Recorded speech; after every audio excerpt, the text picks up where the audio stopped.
Welcome to Southern Sense Talk on Rumble. You are going to love Annie the Radio Chickadee Ubelis and her co-host, C.S. Bennett. You'll find them live here on Fridays from 2:30 p.m. to 4 p.m. Eastern Date Time. Check out their website at Southern Sense, as in commonsense.net. It's that easy, southernsense.net. So sit back and relax. They're informative, fun, irreverent, and politically incorrect. You never know where they'll go, but you'll love the journey.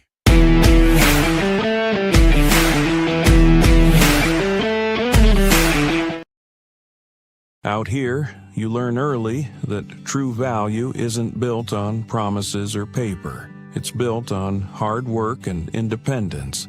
But while you're out there working for every dollar, Washington is printing billions, diluting your savings and taxing your legacy. It's not your work ethic that's broken, it's the dollar. We stand for taking control of our own destiny. That's why we partnered with Revelation Gold Group. They help folks hold on to what's theirs with physical gold and silver. Real, tangible wealth that stood the test of time. Take a stand for your family's future. Head to southernsense.net. That's southernsense.net. And welcome back to another adventure here on Southern Sense. I'm your hostess, of course, with the least mostest, Annie the Chickadee, along with Hannah going, what the hell is she going to pull on me today? No, we're smooth sailing. Oh, I hope so. I hope so. This has been a week that, I don't know, from what's going on in the news to what's going on at home, it's I mean, I have barely even had a chance to get a full night's sleep. Yeah. Take a nap But after anyway, this. yeah, God, I'm going to crash. I mean, and you better put a bottle of liquor next to me. No, not Oof. really. Not really. Just joking, guys. Just joking. Anyway, there is so much going on. We have the second primary. Actually, it's the third primary to determine who's going to be running for Lindsey Graham's seat. And it's his sister, Darlene Graham, against Ralph Norman, who is a local representative here in the state. And That's kind of interesting. Does his sister have any political background, or was this just thrown at her? Well, not exactly thrown at her. She did work. He was like, he relied on her when he wanted to talk things over. Okay. And she mostly dealt with him on domestic issues. She did travel with him on some of the stuff. So she does have some background in international, but she doesn't have the strength, I think, that she should have. Because what happens internationally does definitely affect us. And the stock market over the last couple of months is a perfect example. I mean, I took a huge crash on the stock market, but I was smart and I just let it sit because I said it's got to start coming back around, except for the, I'm going to say Bitcoin, but you know what I'm talking about. The different companies that have that type of thing, Bitcoin, there's XRP, SOL, USDAI. There's all different types of coins out there, or currencies, as you want to call them. The artificial currencies, I would probably call them. But they're starting to come back up also. They're like the last thing to start to rise. So, you're dealing with a lot of issues that are affected here at home with what's going on overseas. A good example is the imports coming in for food. We're now have to import our beef because our beef production has fallen so much back to the 1950s. Yeah, I believe it. And no one can really afford to swing and buy beef. Beef is crazy priced. Everybody's eating chicken and pork now. Yeah. I mean, I remember when beef chopped meat was at $1.99, I thought it was too expensive. Yeah. And when was the last time we saw that type of price? I mean, I was glad when I was able to buy it on sale about 2 years ago at $3.99. Yeah, right now we're sitting around $6 to $8 a pound for regular good old 80/20. And that's pricey because you need 2 pounds to feed a family if you want seconds or leftovers, and it adds up, you know. It does. It does. And what does that do to these fast food restaurants that rely on cheap beef? Hmm. I mean, it's going to see a lot more turkey fillet sandwiches Yeah, at that's true. McDonald's and Burger King, and Yeah, and, Taco you know, Taco and you can Bell. I even call go. Taco Hell. Yeah, my dad calls it Taco Hell too. You never know what you're eating at these fast food restaurants. Probably raccoon ankles. You know, you never know. But and fast food used to be, you know, the concept used to be that it was cheap, and now you can't get a burger without. I mean, you want a burger meal, you're gonna be spending close to $15 if you get the drink with it. Like it's insane. It is. It is. It was meant to be something that was quick and affordable. And Mhm. for $2, you get fries, a soda, a side drink, and a burger. Yeah. And it was a college kid's dream, Mhm. rather than having to go back home and wait for mom or you go make something. You're in between classes and study. You hit McDonald's, you hit Burger King, you hit Wendy's. Wendy's when I went to college was just starting. And it was a dream. My girlfriend and I would hit there in between classes. Yeah, I believe it. Nice salad bar, and you can order and you can eat for $3. I mean, Can't do come on. it. You're lucky you can get a drink for $3. Yeah. Yeah. So, like I said, things that happen internationally do affect us really dear at home here. That said, talk about internationally, immigration. Yes. You're full of wicks. There was an article that you and I were just discussing before coming on air. Originally appeared at fairus.org on August 13th, and regurgitated, shall we say, or amended with all the newest details just a couple of days ago on August 19th. God, it was just 2 days ago. Wow, time's flying. It is. Yeah. Labor Day is right around the corner. It's wild. You know, this happens to deal with whether illegal aliens by statute are subject to mandatory detention pending removal, or do they have the right under due process? Yeah. And we have all been saying, and you have been with me, of course you're with me on this, but if you're not here legally, you are not subject to the laws that we as U.S. citizens and legal residents are subject to. First Typically, off, like if you're here illegally and someone attempts to murder you, you have a right to not be attempted to be murdered, right? But for all other sense and purposes outside of crimes committed towards them, yeah, they're not subject to the same privileges and protections that we are. No, they're not.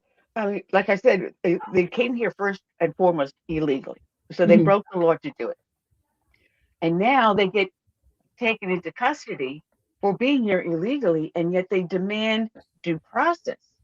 Yes. No, I'm sorry. The first thing you just did was enter illegally. And the first thing any country would do is grab you by the shoulders, point you back home, and say, have a nice life. You don't belong here. And that's what the Supreme Court's trying to figure out right now. You know, they're going to be deciding whether or not criminal illegal aliens. So these are illegal aliens that not only do they have the crime of illegal entry, but they've also committed heinous crimes while they've been here. So it's kind of a double whammy, whether or not they are subject to detention while they're awaiting their deportation proceedings. And so currently, and for good reason, Congress passed a law back in the day, and it's been codified. It's statute that these criminal illegal aliens have to be detained before they get deported back to their country of origin. And right now, like I said, the Supreme Court's going to be reviewing this and seeing if they have to. And in order for any criminal illegal alien to kind of make a good argument for why they shouldn't be detained before they're deported, is they have to show what is called a fundamental liberty interest. But FAIR's position is that if you're here illegally, you have no legal right to remain in the U.S. You have no fundamental liberty interest in the United States.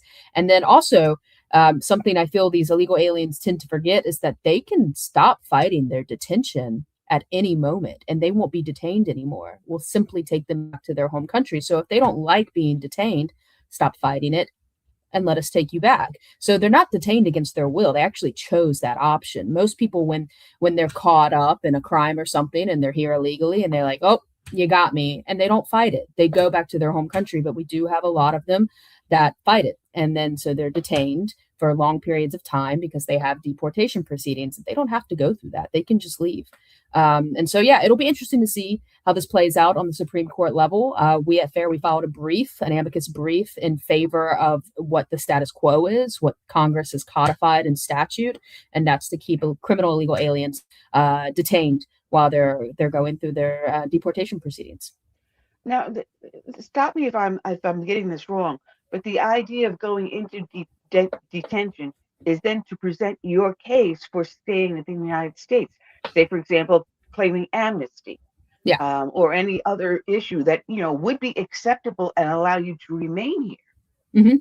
That's exactly right. And some of them don't have good cases. Some of them might have a case where, hey, we hadn't thought about that. Or, hey, maybe this is why you entered illegally because you're fleeing some kind of persecution. But for the majority of them, they don't have good reasonings. And detention, a lot of them choose detention because it gets them, 3 hots in a cot and a place to stay. And they really don't want to go back to their home country of origin. So they'll wait it out. They'll wait out the immigration proceedings for how long they take. And they know they're going to get fed and have AC and heat in the meantime.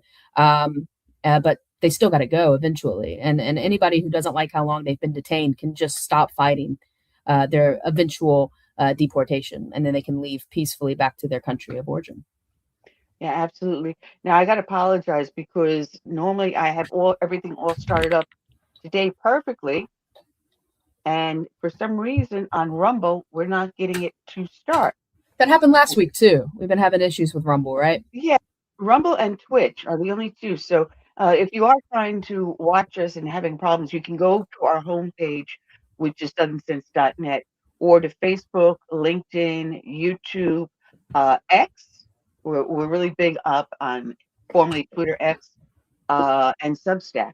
So they can find us over there. So I apologize. I'm seeing a little red dot over where Twitch and Rumble are supposed to be. Just go to X, guys. Watch us on there. That's where we get all the views anyway. Yeah. Listen now, you were texting me earlier about Iowa and their immigration law. And I found this really hysterical because, states can, I would say, reinforce federal law by passing their own state legislation to work in accompaniment to it. Mm-hmm. And Iowa just simply said, hey, listen, these illegals are coming through. They're coming through on the border here. We have a certain area that, of course, well, you know what? Since we can't always get federal authority to be there, we will now give a state legislation saying that the state officials, law enforcement or whatever, can turn around, detain them, and arrest them for illegal entry into the country. Yeah. All we're doing is just reinforcing federal law. Yeah, and it's essentially all upset about that. Yeah, it's refreshing though when we see Here's states.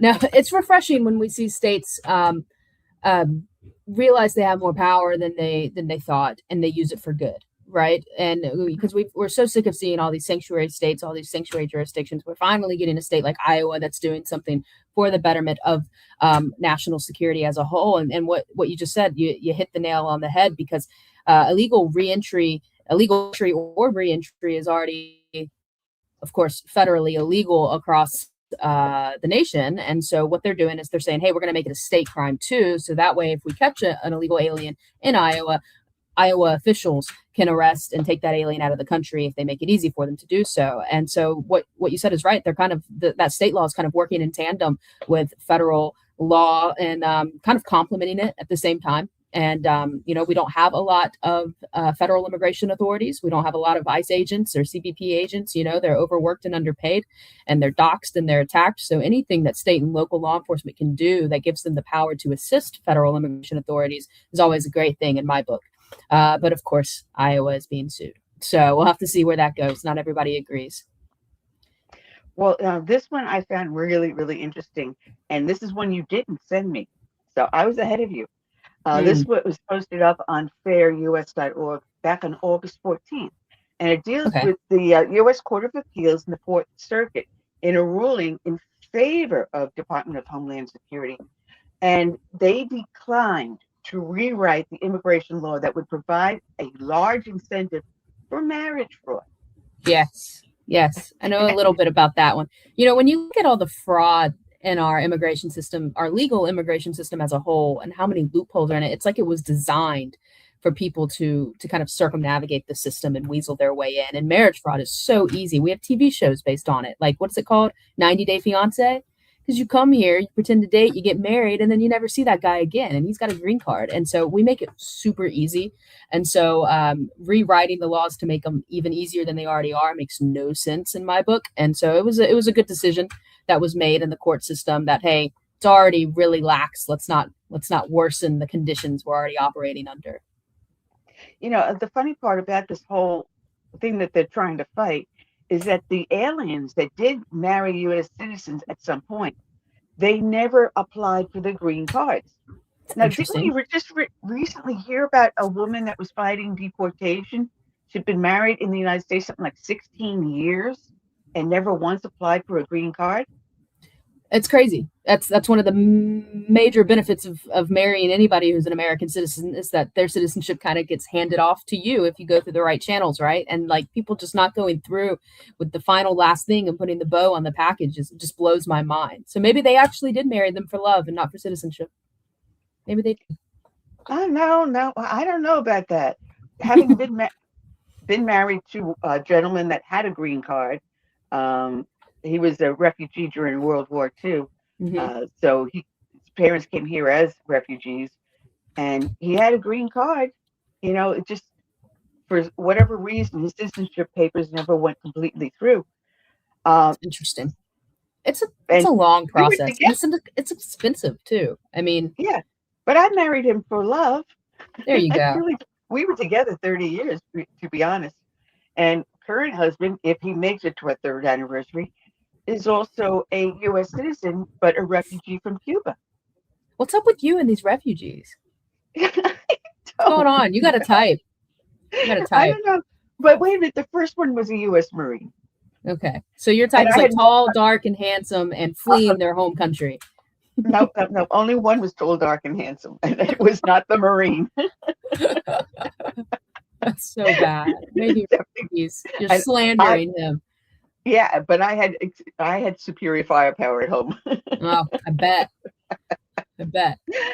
On a side note, but right now the Fourth Circuit has agreed. It found significant findings that the plaintiffs had chosen to litigate their cases without discovery, which meaning they never sought evidence to prove they couldn't have gotten a green card, or were denied the green card, or even denied any process into looking towards citizenship. And the first step would be the green card. Yeah. You've got to show that you've married someone who's an American citizen in their own right. You got to show that you have residency here, because you can marry someone and live overseas, right? You got to show that you've stayed here a while. It's usually a few years. I forget off the top of my head what the timeline requirements are. And then you've got to show that you're kind of integrated into the community. That's not you don't have to, but it kind of naturally happens. And so you want to show that as well in your application. But for all intents and purposes, if you check off those first two boxes, you married an American citizen and you live here for a while, it's easy, it's easy. So the fact that they didn't go through the process is also really weird. Yeah. Well, the final article that I pulled up that we're going to discuss, and you did mention this about dealing with tribal land. Now and I'm probably going to mispronounce this, Tohono O'odham Nation's Reservation. Did I do it all right? I just call it the reservation. Oh, okay. All right. And right now, they are the biggest problem with our border, because being a sovereign nation, a tribal Indian nation, the federal government can only have limited dealings in what they can do and cannot do based upon what the tribal nation determines them to do. They can go in and they can ask for a passport, or they can do some minor function. But anything further, the tribal nation has to turn around and say, hey, you can't stop these people. You can stop the vehicle, but you can't stop individuals. Yeah. And they have all these little fine points on what the feds can and cannot do.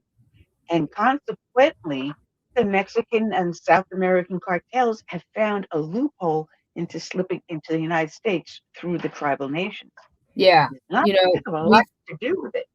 If our nation's very secure when we look at our border as a whole, our northern and southern border, our maritime borders, but we do have a leak. And that sovereign territory is it's pushing 3 million miles in the Sonoran Desert in southern Arizona, and 68 of those miles are along the United States-Mexico border. And that's a big amount. It's not 6 miles, it's 68 miles. And the cartels, the coyotes, not the animal, the the migrants, they found that loophole, and it's not really even a loophole, it's just a hole, right? And they're able to get in. And unfortunately, this particular tribe isn't willing to negotiate with the federal government, and their status, of course, as a sovereign tribal territory definitely limits what the federal government can do. We've tried to put a wall there before. We've tried to build up some kind of infrastructure. We've tried to put CBP agents there and Border Patrol, and they always say no. And we just have to abide by that. But there comes a point where respect for tribal sovereignty doesn't mean that we have to abandon our national security or abandon our national sovereignty over an international border. And so it's really tricky, because right now, I mean, we just have to listen to what they want. But it's not fair to the American populace. It's probably not fair to the tribe themselves. I know that their physical landscape has to be changing if they've got migrants going through a 68-mile gap.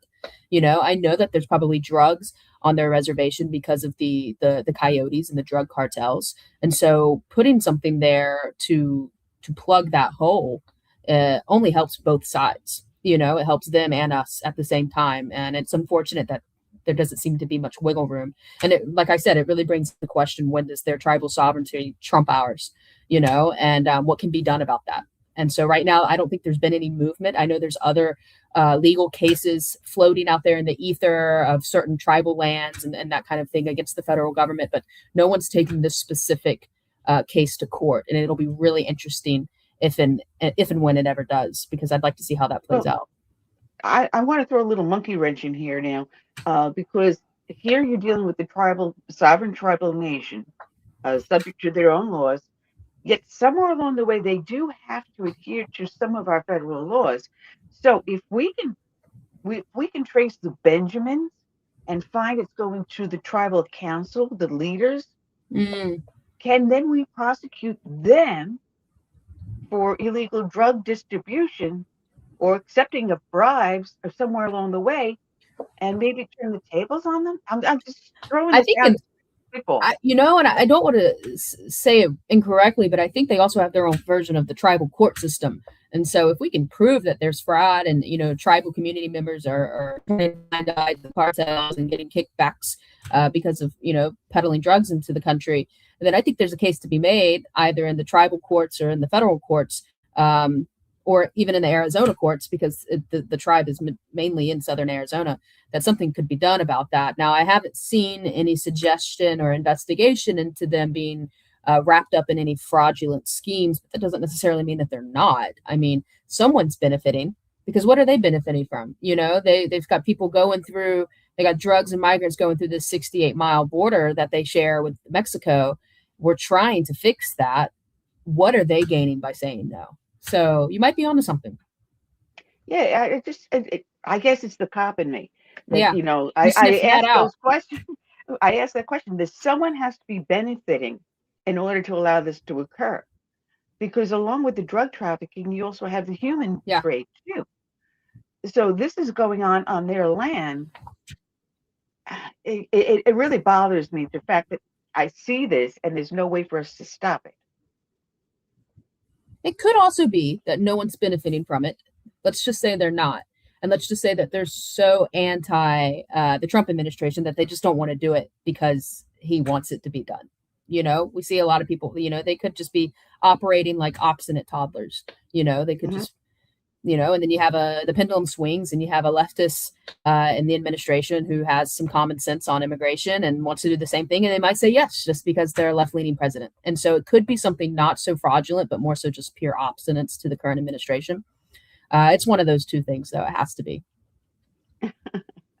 Well, we were waiting for another individual to join us in our green room, but I'm going to have to turn around and give him the raspberries when he does show up. But anyway, we have a special guest with us tonight. Yes, it is almost tonight. I'm so lost today. Uh, and she has a really deep story, to put it politely, that she wants to tell us, something that's very close and dear to the heart, and something that is affecting us across the nation, and very few people know about it. So, with that, just a hint of being said, let's bring along on here Bernadette Wilkinson. Good afternoon, Bernadette. How are you doing? Hi, Annie. Hi, Hannah. How are you? Doing Can good. you hear me? Yes, we can. Okay. We I can. have my oldest one here for IT just in case I had any problems. Well, I saw him ducking in and out, ducking in and out. Matter of fact, I didn't pull my last couple of print offs off the printing machine. But the reason why you're here is you recently lost your son tragically. Yes. He served in the United States Air Force and decorated. Uh, really courageous young man, normally very, very happy. And unfortunately, we lost him because he fell through some cracks that should not exist. And as a consequence, you tried to find out what was going on and to help others in similar situations. And you found yourself um, being blackballed, being harassed, and Well, being evicted from the base. so that's actually a separate thing. And first, I want to start off with thank you so very much for having me on. It truly means a lot, and I am very grateful. The second part of that is the base that I'm currently volunteering at, that we're having problems with leadership, which I can go into after I talk about Matt. So Matthew was a drone pilot in at Cannon Air Base in Clovis, New Mexico. He was, I can read to you what kind of person he was. His commander, and I have notes here, so if I look down, it's not that I'm being ignorant. Don't worry, I got two computers going. So if you see me going off screen like that, I'm looking at the other computer. His commander said that Matthew is one of the finest airmen in the 3rd Special Operations Squad. I can vouch for the positive effect he had on both the people and operations in the squadron. Matt was very active with his squadron peers while playing sports, working out, and bringing other squadron members into card games. He always promoted teamwork and positivity. I rarely saw Matthew without a smile. He was a highly accomplished officer with extensive experience in MQ-9 operations, leadership, and training. Yes, Matthew did fall through the cracks. He was very disgusted. He was at Cannon Air Base almost 5 years, and you're really supposed to only be at a base about 2 or 3 years. The first time he put in for a transfer, the first time he was up for transfer, he asked to have his name taken off because he was trying to Palace Chase to the 111th in Horsham. Palace Chase is you leave active duty and go to the Air National Guard. You would continue your service, plus I think it was three times more. He was hired by our National Guard here that I volunteer at, but the wing command would not allow him to leave his base. And he did Palace Chase a little early, but his fiance has lupus. She was living out there with him, and the air and the medical out there was not very good. So he was trying, he thought with a hardship he can get back a little early. So the next time he was up for transfer, he figured, okay, fine, I've been here now, almost 4 years. So he put in for a transfer. She moved back in February of 2025 because she really had to come back to medical here. So she was going to move to wherever base he was going to go to. I found out Matthew was put on the bottom of the list because they wanted to get rid of problem children. And so therefore he was not transferred. So Matthew then turned around and he put in for what's called Skill Bridge. And Skill Bridge is a program where you can leave and do the remaining 6 months of your service time as a non-paid intern, but you get paid by the government. And then it just kind of puts you back into civilian life.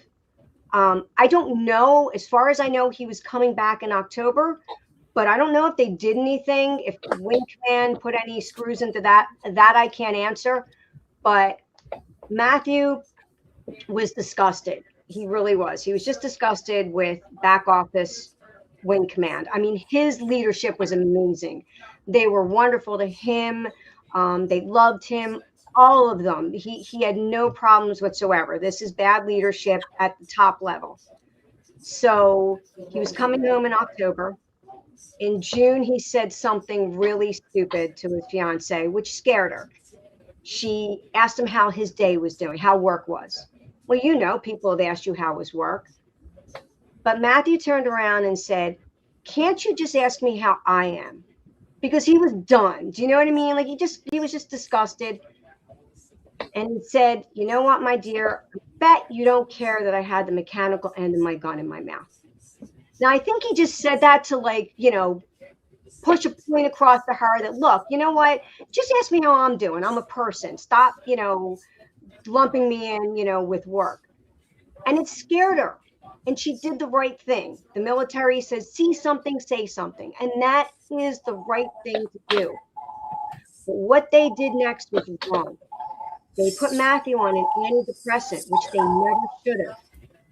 When they put you on antidepressant, they don't take a gun away, which I think is the most asinine thing. Okay, you should not have a gun because one of the main side effects is suicide. And he lived alone.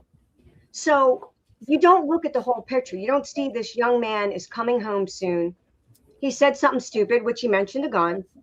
You put him on antidepressant. You don't have somebody stay with him or make sure like he's doing okay. And he kept promising her, you know, look, I'm not going to do anything, you know, like it was stupid what I said. I mean, I have his one dog here. He loved his dog so much he would never leave his dog.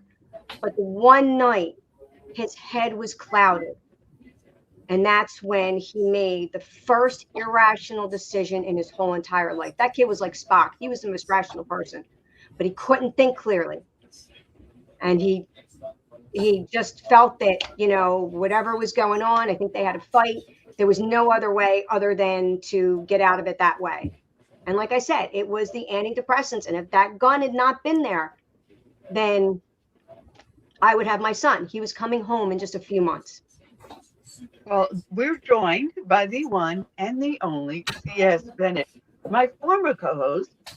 Hannah's doing better than you anyway. No, I didn't say that. Hi, Curtis. Hey. You're the one who introduced me to Bernadette, and you served in the military.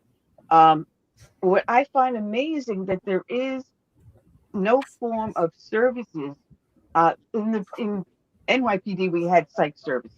If you saw someone in trouble or something like that, you would have them call over. They would seek them counseling and so on and so forth, and they got walked through the whole thing until they finally got put back on full duty. But there's nothing like that in the military? Well, first let me say hello to you, Hannah. Great job she's doing. And Bernadette. And it's my first time back in over a year. It's sad that the topic is, you know, so unfortunate. But when I was in the service, I think the closest thing we had to any psychological help was the chaplain. And that was it. You had to deal with your problems or either let your problems deal with you. And I don't know how it is now. They claim by what I've read that they have professional help now for the troops, especially on these extended cruises and deployments. I was away for 9 months one time, and 144 of those days were strictly out to sea. And it could get tough, but you know, some people cannot handle it because of things going on back home that they have no control over, and they feel helpless. And sometimes you just have some jackbutts for, you know, supervisors, or you know, your command structure is not supportive of what you're trying to do. So, I mean, one time I tried to transfer out of supply to go work in intelligence. And I got a hard time from some of my people in my department. But I finally got the XO the ship to, put the foot down. And I got up to the intelligence community. But it could be that way, it just can be so stressful. But like I said, I think they have more people now that help. Yeah. But I don't know how the quality of that help. Well, Bernadette, when you and I were talking, I had pulled up the annual report on suicide in the military. And this is 3-year-old report, but that's what I could find online. And I was surprised at the statistics and numbers. And the top 2 was, I got a bookmark here because I had so many notes I wrote down here. The top 2 being the Army and the Marine Corps. And the percentages was just sky high, and followed by the U.S. Air Force. But this is what I fail to understand. It's a high stress job. You volunteered to go into it, and yet you're restricted on how you exit. But I know we had in place that if someone you felt was in trouble, there was options there for them. And I remember driving 45 minutes over to a friend's house because he was threatening to commit suicide. I got there. I was able to sit down and talk him into picking up the phone and making that call. And it helped him. And even though he spent, I don't know, 6 months or so on, we called it the walking wounded, with his weapons taken away from him, so he didn't have access to them. I don't know why they emulate something like we have been doing for decades. You would think you would, and that's so. I did reach out to General Mahoney because I met him at my first ever TAPS event, Memorial Day weekend, and I briefly spoke to him. But I sent him a detailed email, and that was one thing that I spoke about in my email.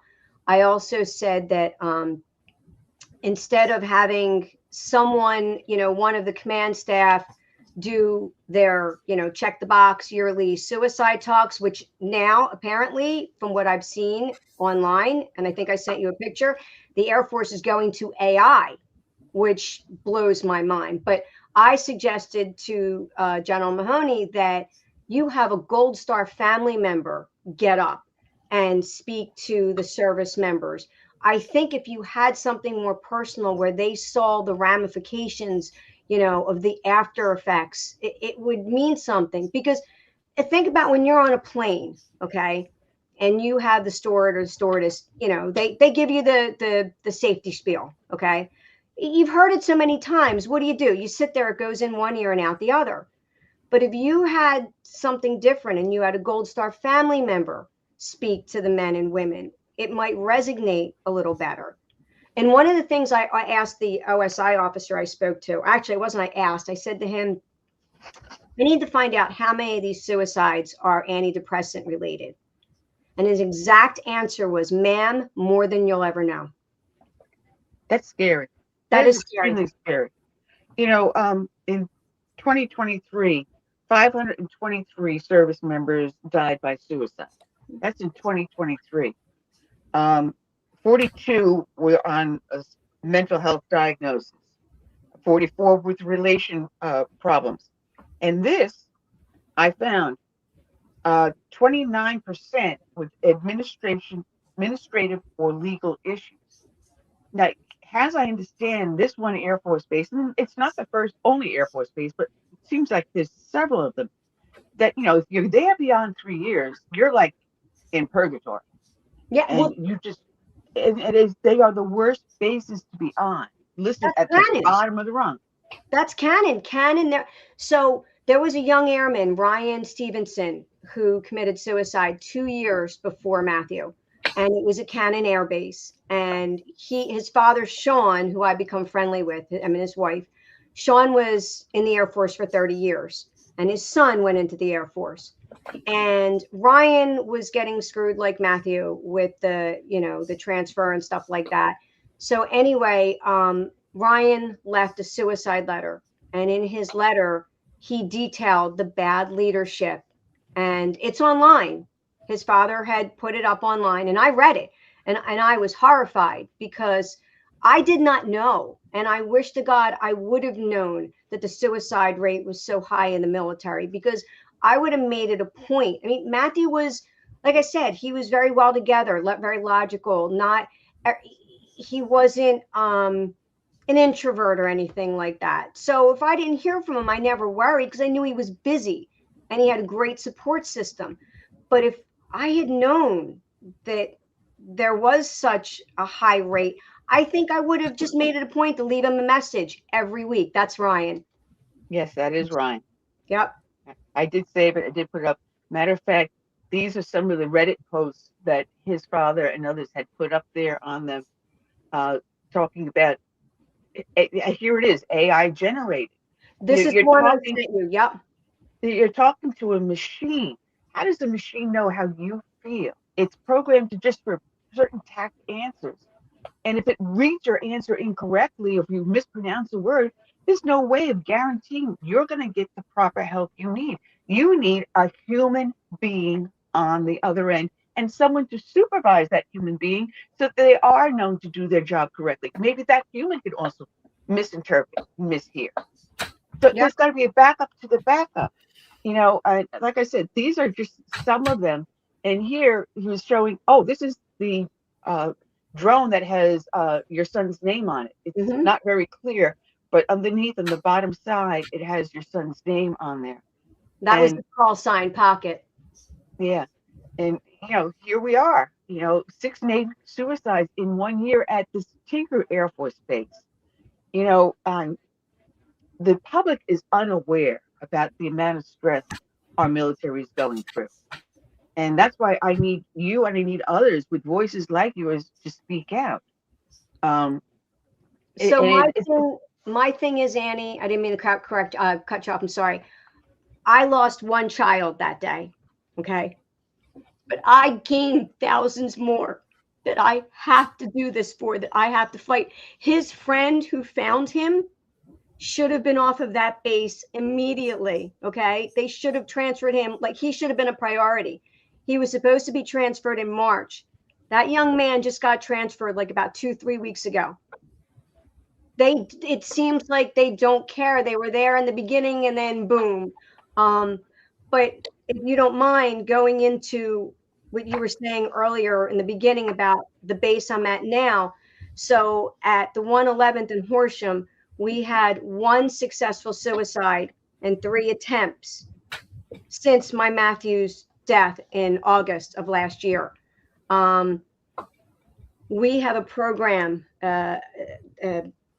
It's the military family readiness group. We have a bunch of volunteers. Anna runs the program, and we do so much for the men and women on base. We have back to school events. We used to do a burger burn every Thursday. And the former commander, Colonel Lee, who's now a brigadier general, she asked us to extend it because it was great for morale. This was our back to school event where we give a backpack with all of the supplies, because it's a lot of money, especially when you have more than 1-2 children.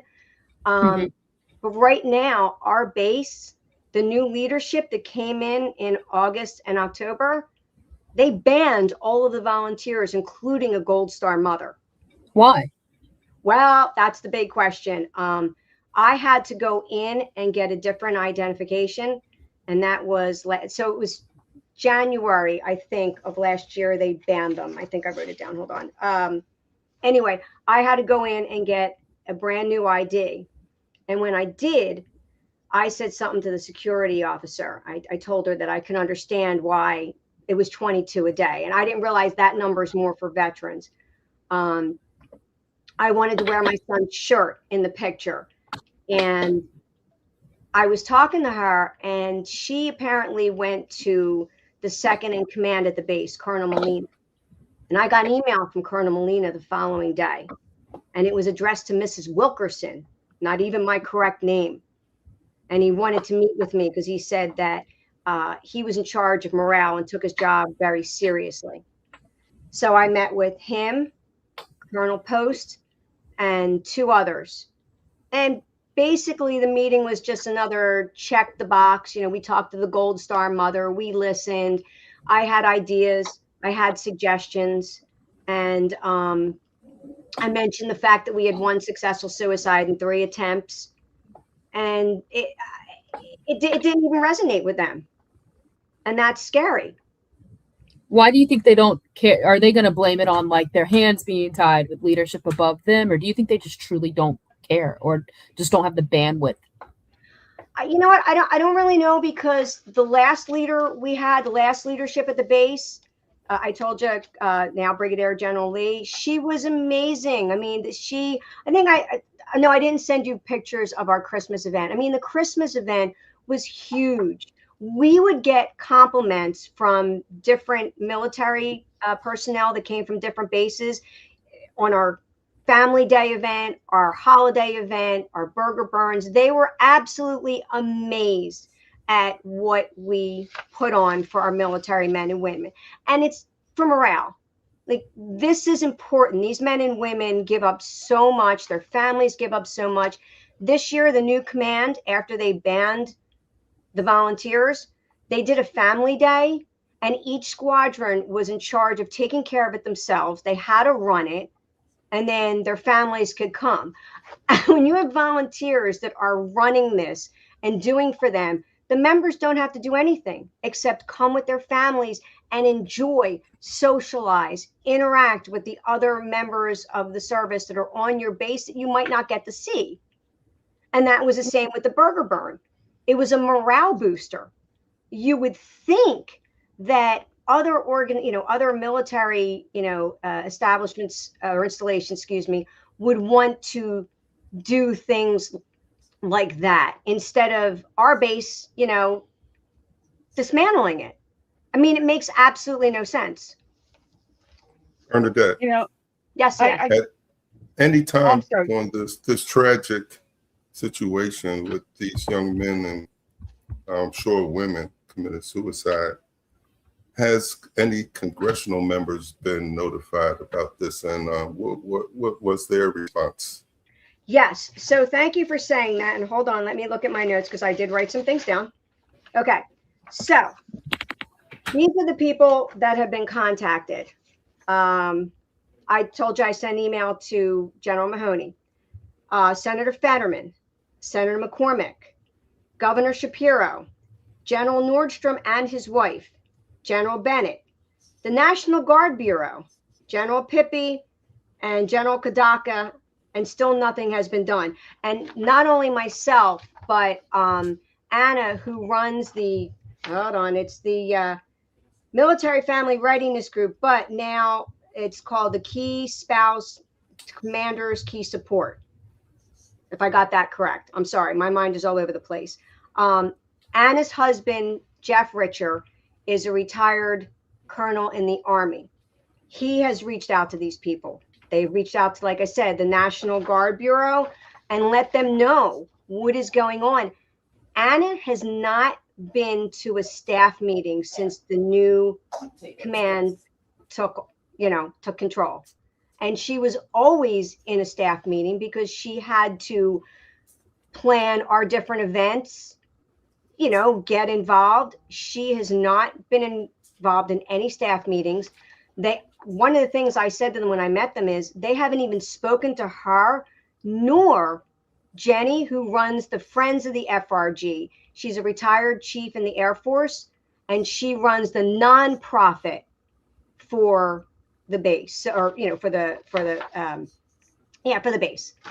So, all right, what's FRG? Family Readiness Group. Okay. Yes, I noticed a lot of acronyms, so I had written notes, but let the audience know. That's the military. Yeah. No, sorry. Like I said, I made all kinds of notes.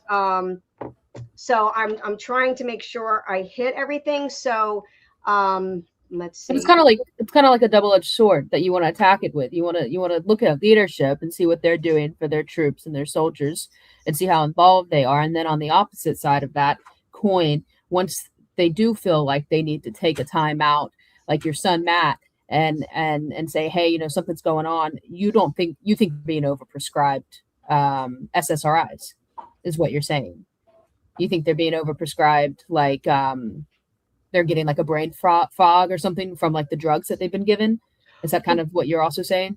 Well, yeah. So to be honest with you, I think they're giving the antidepressants way too much. I mean, with Yeah. the one officer I talked to, when he said more than you'll know, I think that's an easy fix. You know, that's an absolute easy fix if somebody's upset or depressed or whatever. You know, here, just give them a drug. But Bernadette, you said something to me on the phone which struck me really, really strange. He was given this psychotropic drug by a GP, a general practitioner, not Correct. by a psychologist, psychiatrist, or any doctor that is informed and trained to deal with these drugs and to deal with mental issues. That's what I was told. So I still have not gotten any of his records. I filled out the right to know, and then I got something, an email back. You need to do this, this, this. You need to jump through this hoop. And I mean, it's not even a year. It's going to be a year, August 31st, that my son died. So 10 days. Yeah, I mean, and I did what they asked me to do. And then the family readiness group at McGuire said, well, we can't get it. You have to word it this way. And I'm like, why do I have to continually go and try to get this stuff that I already asked for? What I'm telling you, I got from the investigator that I talked to, but I never got a full report, you know, about the investigation. I haven't gotten his medical records. I haven't gotten his service records. And when I was at the TAPS event, Memorial Day weekend, there were other people, including Ryan's dad, Sean, who has not gotten his son's information, and it's been 2 years. Why does it take so long? Yeah, it's a good question. You know, it's if you jump through enough hoops, you're going to finally get so disgusted with them and stop trying. That's what they're hoping for.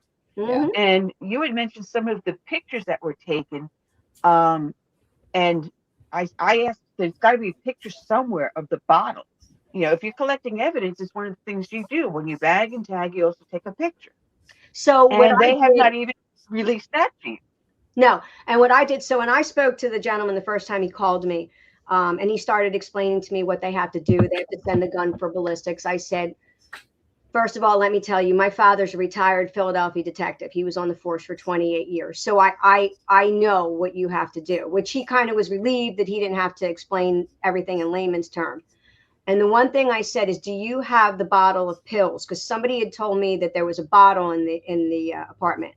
And I said, do you have the bottle of pills? And he said, no, ma'am, we don't keep that. He said, but we took pictures. So we do have the pictures. Excuse me. So I know it was a generic brand of Zoloft, and there was only 5 pills left, and it was about 30, a month's worth. So I know that he had taken them. But I have not gotten a picture. But yes, I do know that they took pictures. They just did not get, they did not keep the bottle in evidence. In evidence. How long have he been taking them? Well, as far as I know from him saying that it was a month worth and there was only 5 pills left, it was definitely a month. So I don't know if they started him in July, because he killed himself August 31st. So was it, he was started in August, and it was just a month's supply, or did he take them in July and August? So that I have no knowledge on. Now, one of the things you mentioned earlier, that suicide rates are higher in the Army and the Marine Corps, right? Correct. Now, Army and Marine Corps are the highest. And here's some statistics that between 2021 and 2023, the rate was 23.9% in the Marine Corps, and it jumped in 2023 to 35.9%. The Army was at 36.1%, went down to 34.8%, and the Air Force was at 15.3%, and they jumped to 22.5% in just 3 years. That's up to 23. Lord knows what it's at today. Now, I did meet 2 different women at the TAPS event, and one of them, her husband died, I believe she said 4 years ago, and they still have his death as undetermined. And then another one, her husband was dead for 2 years, and it was also undetermined. So are they not putting some Reporting? of these numbers in? Right. And I also, from what I was told, that drone pilots have a high rate of suicide, which again, I had no idea. And I hope to educate other. I mean, I love our military, and that's why I'm doing this, because our men and women deserve so much better. But to the new parents out there, you know, I would never say, you know, don't have your child join, but please just know that you know, those statistics are there, and just try to connect a lot more. And again, it's not that I didn't want to connect with him. I just knew he was busy. And I knew that once he was, you know, he's working all different kinds of hours and stuff like that. So I never wanted to be a pain in the neck. And I figured, well, when he gets a minute, he'll reach out to me. But for God's sakes, I would have every week called and even just left a message on his machine. Just, you know, just to do something. One of the reasons why I brought that up, about the death rate amongst at least those two branches of the service, is because they have more access to guns than like the Navy. I'm not really sure about the Air Force. I imagine some of their security forces have greater access to weapons. But it's like when me and you talked on the phone, why didn't they take, you know, possession of his sidearm if they knew he had some emotional or psychological issues? That's the first thing logically you should do. And that's the first thing a professional psychiatrist or psychologist would say. Remove anything from them that might be dangerous to harm themselves, which would include sharp knives. You know, as for example, my friend was holding a knife, and you have to talk them out of it, and slowly and surely make them feel confident in you, that you're there to help them do the best. AI cannot do that. A human being can. One that's been trained, one that has knowledge and experience. For example, training another Gold Star mom or father, someone, a Gold Star parent, to go in, or even a sibling, to go in and say, this is what will happen to your family when you do this. This is what you leave behind. You may take your pain away just momentarily. However, you leave this behind. And we'll talk a lot of them out of it and say, wait a minute, this isn't just about me. It's going to affect everyone else around me. And I think if Matt had someone like that, hearing what his personality was, he would have thought of the greater good than in thinking about just himself. Matter of fact, I was reading something about the combat missions he led in the Middle East and how he ended up helping to rescue other military members and dignitaries. One of the articles you sent me had that in there. So he was a person that was willing to put everything on the line to help someone else out. If he had that, a modicum of that help, would he still be here today? Well, that's the thing. And on this medication, he didn't have a chance. I mean, you're human beings, you know, can get depressed and just think, I don't want to be here anymore. It's just an automatic, you know, thing that comes over you. But majority of the time, people can think clearly. Do you know what I mean? You can come out of it. You can think, oh my God, I could never do that. I have family. I could never do that to them. But Matthew would not have done that if he didn't have the medication in his system. Like I said, he was coming home. Like there was a light at the end of the tunnel. I could see if he had 3 more years left and thought, oh my God, that's it. There's no way out. But he was getting done. And with the medication clouding his mind, and he had a drink that night, you know, he was at home. He could not think clearly. And in that very moment, the gun was there. He wasn't thinking right. He wasn't like, you know, I shouldn't do this. It was just an irrational decision, an impulse that boom, that was it. He was not his normal self. No. And you see these commercials for people with mental disorders on TV. And in the disclosure, one of the things to look out for was tendencies towards suicide. Right. It's there on our TV every single day. How come the Air Force could not realize that this drug, if prescribed, may have the opposing effect, and therefore send him to a specialist that can determine what would or would not help him? Correct. Thank you. Or how about we don't just automatically, you know, put drugs in people. There are, please do not get me wrong. I don't want anybody to, think I'm anti-drug. There are people that need it. There are people that have severe depression issues. That was definitely not Matthew. That's why I say you have to look at the whole person. There are people that can't function and they need these things to, just, be in society. Matthew didn't. And from what I was told about, man, more than you'll know, I think there's probably a lot more that didn't need to be prescribed an antidepressant. Well, something's got to change. We've got to do something about the whole common sense thing about taking a firearm away from someone who's, obviously depressed or, got a lot of anxiety or something. I don't know if it's going to take an act of Congress. I don't know if it's going to be unit specific or branch specific, but something's got to change. But it's such a big task. And I don't know where to even start with that. I mean, I'm sure you've done some kind of research or looked into it, because at the end of the day, that's something we could prevent. That's an easy fix right there. We can't fix the depression, but we can fix that. For us, we knew that there was a light at the end of the tunnel. We knew if we went through all of the therapies and other things required of us, at the end of the tunnel, when you prove that you can be responsible, everything will be returned to you and you're back to full duty. There's hope, there's an end to the tunnel. It doesn't sound like he was offered that. And no, you have to take this. If you don't, you're a derelict in duty. You're not obeying the orders, blah, blah, blah, blah, blah. Now you're forced to take something that's not making you feel better. Mm-hmm.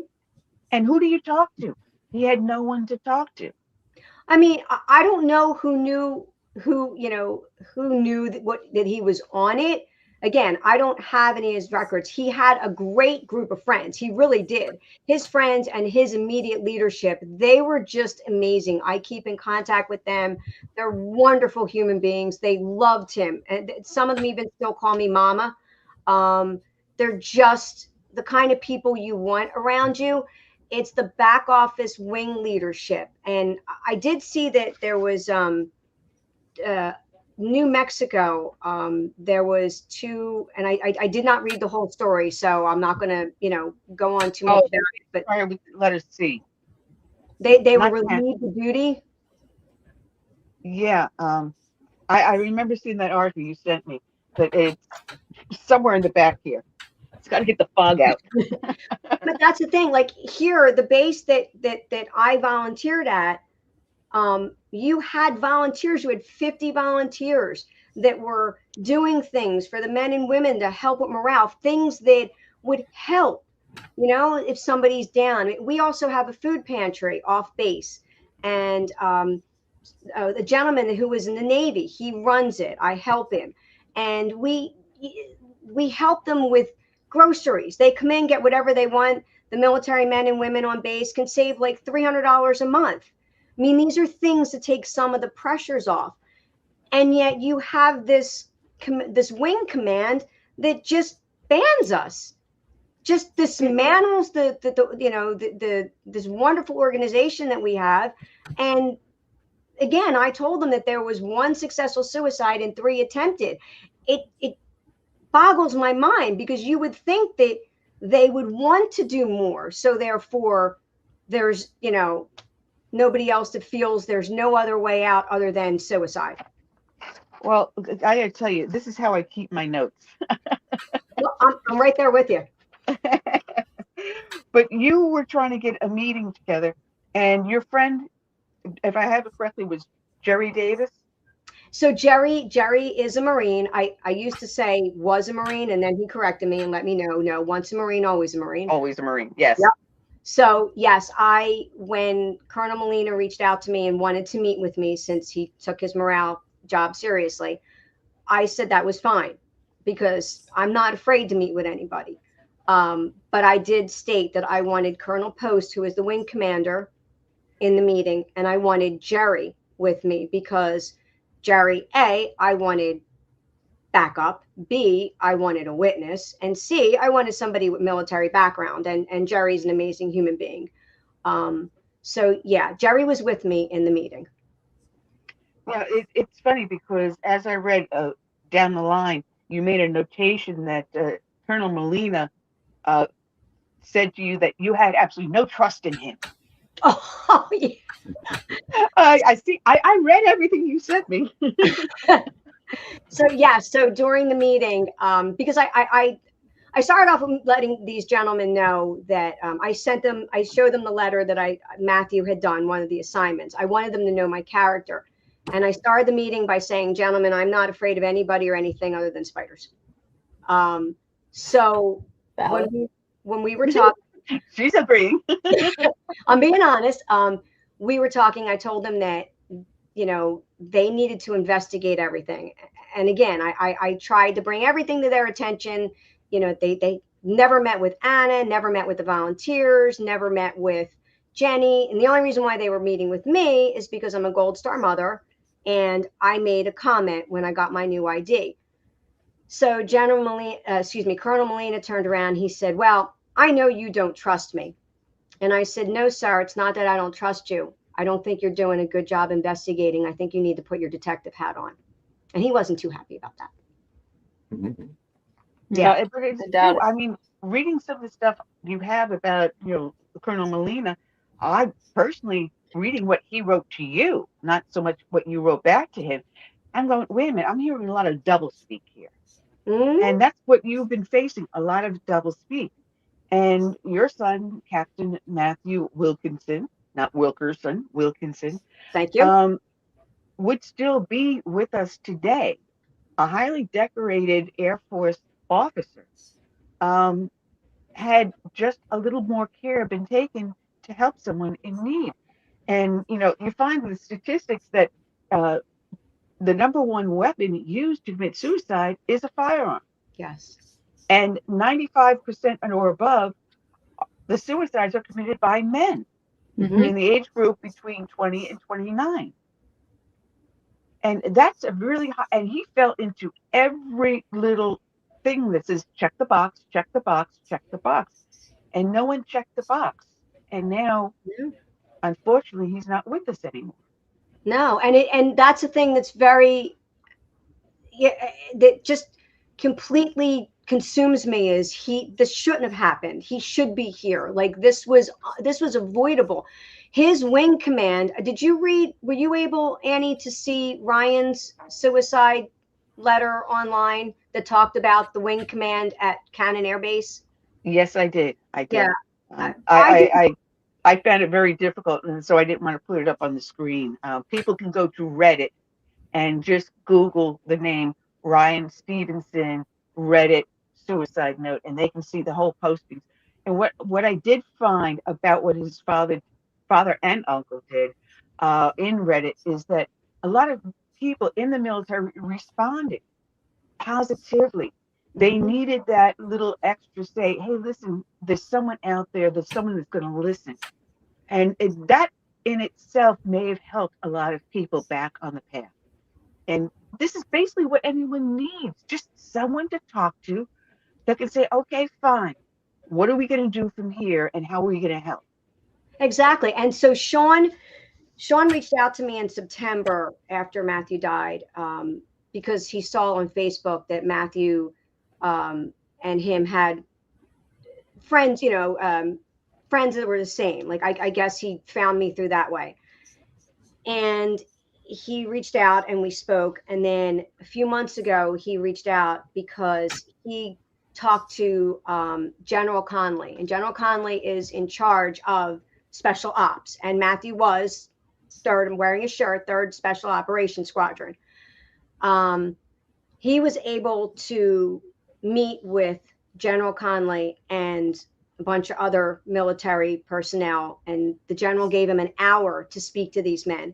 And one of the things that he said was that if the amount of servicemen that died by suicide a year was by, now he'll probably yell at me if I get this, I'm hoping I get this right, was either by enemy hands or foreign hands. I can't remember which one.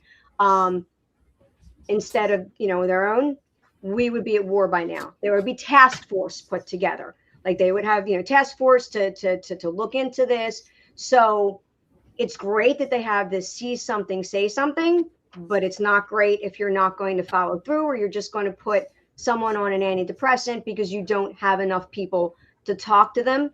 I mean, I know Canon, their medical is not that wonderful. Again, that's why Laura had to leave, because it's Clovis, New Mexico. If you Google Clovis, New Mexico, there's not a lot in there. They got a Chick-fil-A. One pony town, not just a one dog town. It's a one pony town, right? And the pony's not even in town, right? Also, I think in the military, it's difficult to admit that you might need help because they're going to see that as a way to not rank you up. They're going to see that as a way to cause you, correlate you with a problem. You know what I mean? And I see where some people would say, well, that's how it should be, because we want people who are, in their right state of mind at all times. But also we have to come at this with some kind of compassion and say, well, this is a really stressful, difficult job. These are really, honestly, these young men and women are, their frontal lobes are barely developed. They're 22, 29, and they've got this monumental load on their shoulders. If they're stressed, they should feel free to be able to talk about that to someone without being like, I'm not going to be able to rank up, or I'm going to get kicked out. And so it's delicate, but there's got to be a way to balance that somehow. I mean, No, well, when I was in the service, that was the biggest thing for guys. We were told, to man up, tough it out, because of the fact that it could be shown as a sign of weakness if you say you need help. And there was also the situation involving being advanced in rank. People thought that may, it goes in your jacket, their advancement. Once it's in your jacket, it will be detrimental. And that stigmatism is something that we have to get past. And it is a stigmatism. How many decades did it take us? How many generations, I should say, it takes us to finally recognize PTSD? Right. And we only just started talking about PTSD when it was like 2008, I think it was at that point, because I had someone on in like 2010, 2011, and talking about it. And, all of a sudden it said, boing, and went in my head. It's like, okay, that's why I'm jumping every time I hear something. Oh, that's why I'm crying at a commercial. There's nothing wrong with you. You just dealt with traumas that many others have not seen, and you're dealing with something that many others may not have even experienced. Especially if you were a commissioned officer, because you may have had the red carpet all the way up to whatever rank you're at. How did it work in the NYPD for you, Annie? Like when people were, stressed out and wanted to go to psych or something, did that affect their promotional, abilities or whatever? In the end, no. If they came through out the other side, there was something that at one point, yes, it would have, but they realized it was causing problems because now people were not saying something when they should. Yeah. So in the end, they said it's more beneficial if we just make it that we notate it, that you've recovered, and now go on and advance. You may find certain fields they may not want you in. You're like bomb disposal. Yeah. But it's now a whole different other mentality. I went in at a time in the 80s where I'm standing roll call and the guy behind me sees a female and goes, "Where's your pocketbook?"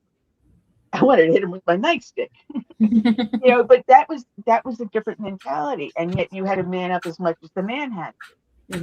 I mean, but the military should be able to handle this after we've been through so much.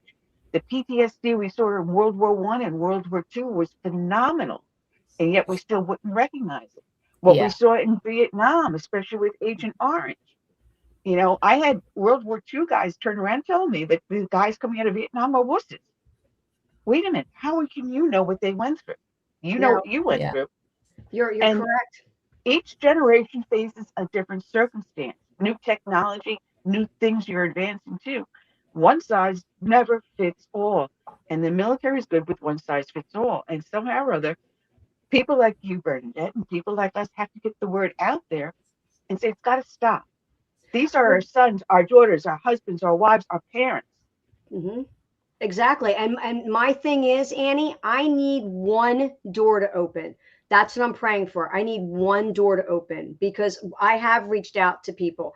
Others have reached out.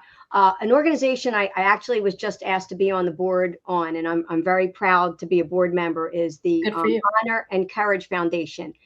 And Annie, talking about vets and so forth. They help veterans, first responders, and active military.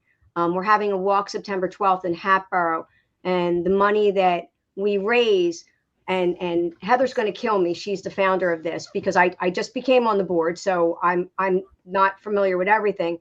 But there is a needle you can get that it can stop suicide. The name is long.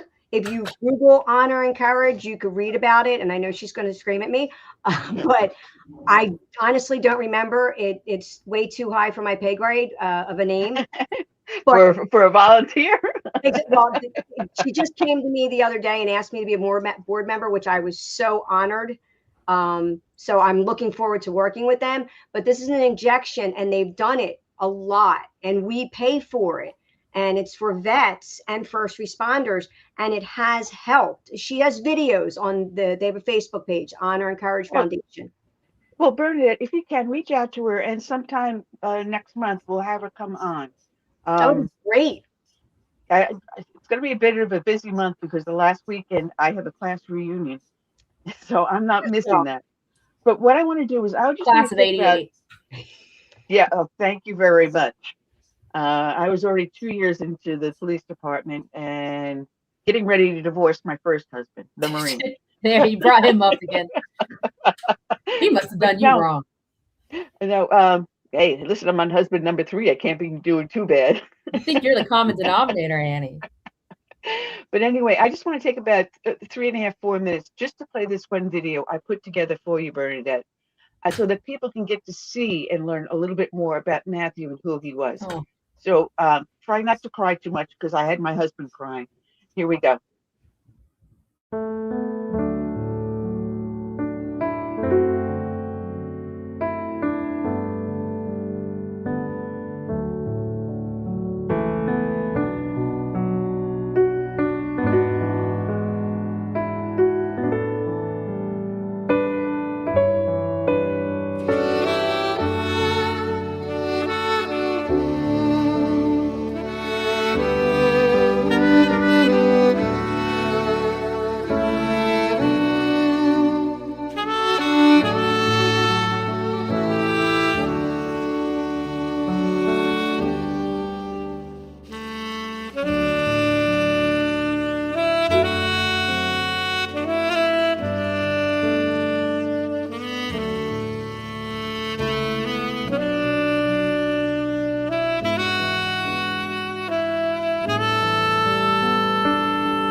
Every Yeah, that's show, how it works.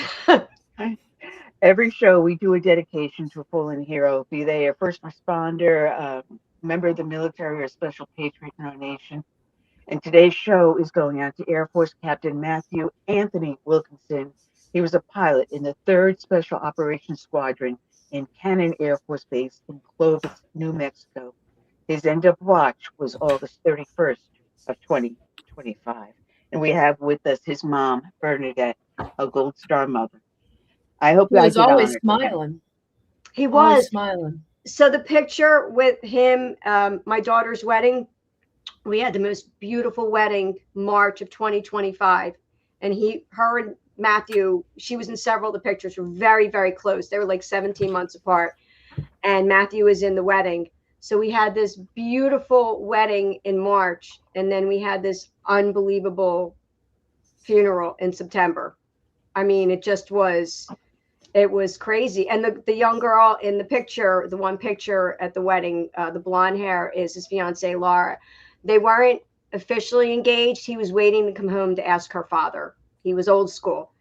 And that's one thing. I raised all of my children old school. They were raised with honor, integrity, and loyalty. And that's why with Matthew, this was just so wrong, because he was not, he was so together. He loved karaoke.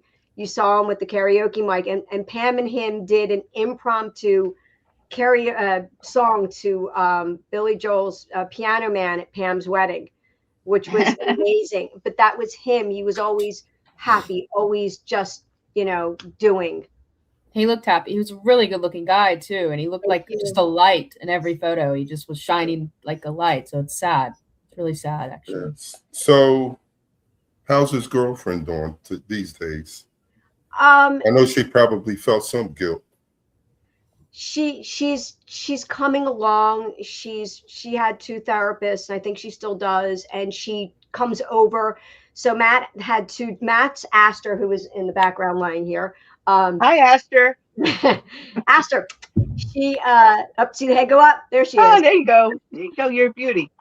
So Matt had Aster well before they got together. She's from this area. And then when she moved down, Matt loves German Shepherds. We have a German Shepherd. That was our Shepherd in the picture. So they got a Shepherd together. So when the dogs came home, I took Aster and Laura took Apollo. So she comes over with Apollo, and we all get to spend time together, and we text, and she's a part of our family. She's an honorary Wilkinson, always will be. And so are his friends. Well, we're down to our last few minutes. And one thing I do want to read is the ROTC letter that Matthew sent to Captain Meehan of the Air 351 back in 2017. And this is what he wrote. I can say without a doubt that the best leader I have ever crossed paths with is my mother, Bernadette. Now, years old, she spent the greater part of her life raising and caring for 5 children across a generous age range. Throughout these years, she has held various leadership positions on school boards as well as in my hometown. However, the leadership qualities she exhibits simply as a mom are incredible to reflect on. And I believe they speak to her character just as much as, if not more, than her performance in those more conventional leadership positions. Any member of the Air Force will recognize the phrase, mission first, people always. This mentality is the backbone of my mother's personality and leadership style. To Bernadette, mission first means an undying persistence to succeed regardless of the challenge presented to her. As a mom, her primary mission was to raise us all to be good people with bright futures.